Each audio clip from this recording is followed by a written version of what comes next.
नमस्कार दोस्तों, मेरे चैनल पे एक बार फिर से आप लोगों का बहुत बहुत स्वागत है।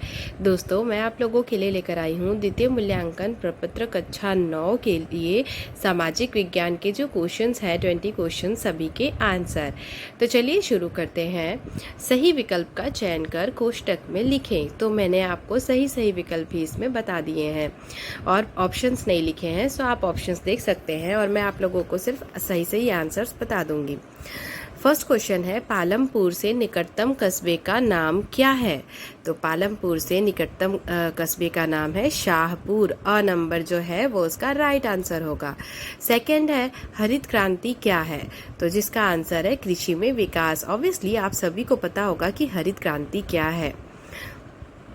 हरित क्रांति के बारे में हम क्लास 6 से ही पढ़ते आते हैं, जिसके बारे में उसके पहले भी बताया जाता है और आजकल तो बहुत पहले से ही शुरू कर दिया जाता है। और थर्ड नंबर है, मानव संसाधन किसे कहते हैं? तो जो जनसंख्या होती है उसे ही मानव संसाधन कहते हैं। जैसे अलग अलग टाइप के संसाधन होते हैं, प्राकृतिक संसाधन और भी संसाधन होते हैं, तो उसे हमें समझ में आ जाना चाहिए कि मानव संसाधन मतलब जो व्यक्तियों का जो समूह, बहुत बड़ा समूह, जनसंख्या कहते हैं जिसे, उसे कहते हैं मानव संसाधन। फोर्थ नंबर है, वर्ष 2011 में जनगणना अनुसार भारत साक्षरता दर कितनी है?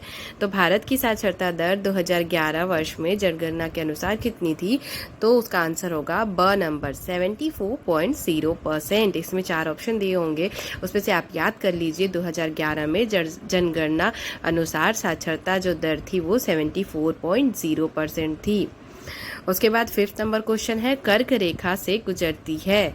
तो इसका जो अंश है 23 डिग्री 30 N, ये इससे गुजरती है। तो ये आपको याद करना ही पड़ेगा। और वैसे भी जब आपको मैप में कर्क रेखा बनाने के लिए भी आता है, जिन लोगों को सभी को पता होगा कि कर्क रेखा ऑलमोस्ट मतलब ये IMP क्वेश्चन है, तो कर्क रेखा बनाने के लिए भी आता है मैप में। तो कहाँ पे बनाना है वो आप लोगों को याद होना चाहिए। 6 नंबर क्वेश्चन है, क्षेत्रफल की दृष्टि से विश्व में भारत का स्थान है। तो क्षेत्रफल की दृष्टि से विश्व में कौन सा स्थान है भारत का? 7वां। तो इसका आंसर हो जाएगा द नंबर 7वां। और 7वां क्वेश्चन नेक्स्ट पढ़ते हैं, पाक जल डमरू मध्य भारत को किस देश में अलग करता है? भारत को किस देश से अलग करता है? तो ये श्रीलंका से अलग करता है। ये भी एक आपको मतलब ये इम्पोर्टेंट क्वेश्चन है। इससे रिलेटेड और भी दूसरे क्वेश्चन भी आप लोगों को बड़े में पूछा जा सकता है, जैसे 3 नंबर में और उससे भी बड़े। 8 नंबर क्वेश्चन है, पूर्वी घाट की सबसे ऊंची चोटी है। पूर्वी घाट की सबसे ऊंची चोटी है महेंद्रगिरी। महेंद्रगिरी पूर्वी घाट की सबसे ऊंची चोटी है। क्वेश्चन नंबर 9, माउंट एवरेस्ट किस देश में स्थित है? तो माउंट एवरेस्ट नेपाल में स्थित है। ये तो पता ही होगा, काफ़ी बार हम टीवी में भी देखते हैं और पढ़ने में भी आ जाता है ये कि नेपाल में माउंट एवरेस्ट स्थित है।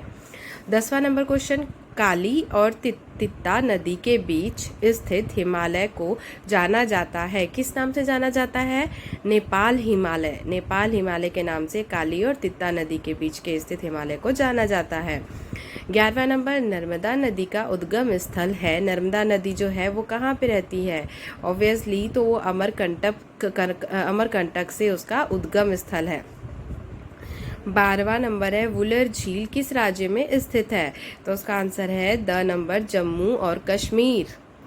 अब बढ़ते हैं 13 नंबर क्वेश्चन की तरफ। डेमोक्रेसी किस भाषा का शब्द है? डेमोक्रेसी जो है वो यूनानी भाषा का शब्द है। द नंबर यूनानी भाषा।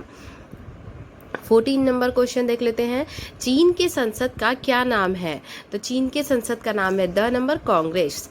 15 नंबर क्वेश्चन, भारत में चुनाव का संचालन इनमें से कौन करता है?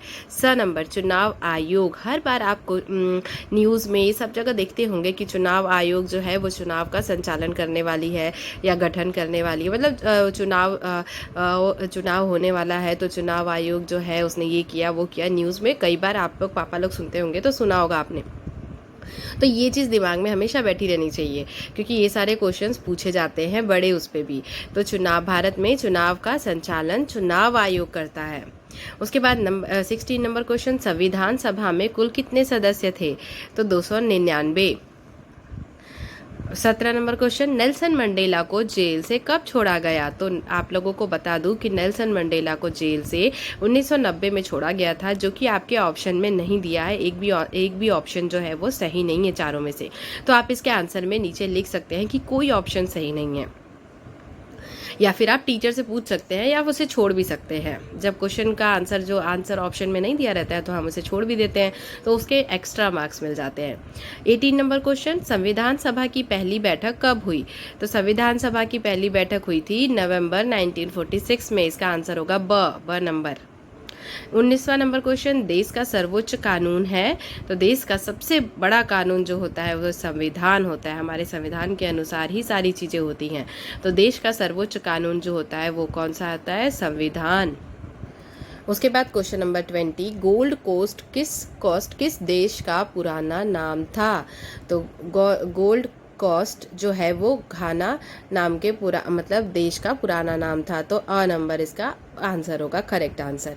सो दोस्तों, आई होप कि वीडियो आपको पसंद आई होगी, और अगर वीडियो पसंद आई होगी और दूसरे सब्जेक्ट का भी आपको आंसर चाहिए सो प्लीज़ मुझे कमेंट करके ज़रूर बताएं। और वीडियो पसंद आई हो तो वीडियो को लाइक ज़रूर करें, और अगर अभी तक आपने मेरा चैनल सब्सक्राइब नहीं किया है सो प्लीज़ चैनल को सब्सक्राइब कर लें और बेल आइकन को ज़रूर प्रेस कर दें, ताकि मैं जो भी वीडियोज़ डालूँ उसकी नोटिफिकेशन आप तक पहुँच सके। और आप एक बात और बच्चों, अगर आपको किसी टॉपिक पे ऐसे स्पीच या कुछ भी चाहिए, 10 लाइन 20 लाइन्स या फिर छोटा सा लेख, तो भी आप मुझे बता सकते हैं। मैं आप लोगों की ज़रूर हेल्प करने की पूरी कोशिश करूँगी। चलिए, मैं मिलती हूँ अपने अगले सब्जेक्ट के आंसर्स के साथ। तब तक के लिए bye bye and thank you so much मेरी वीडियो को देखने के लिए, and take care, bye bye.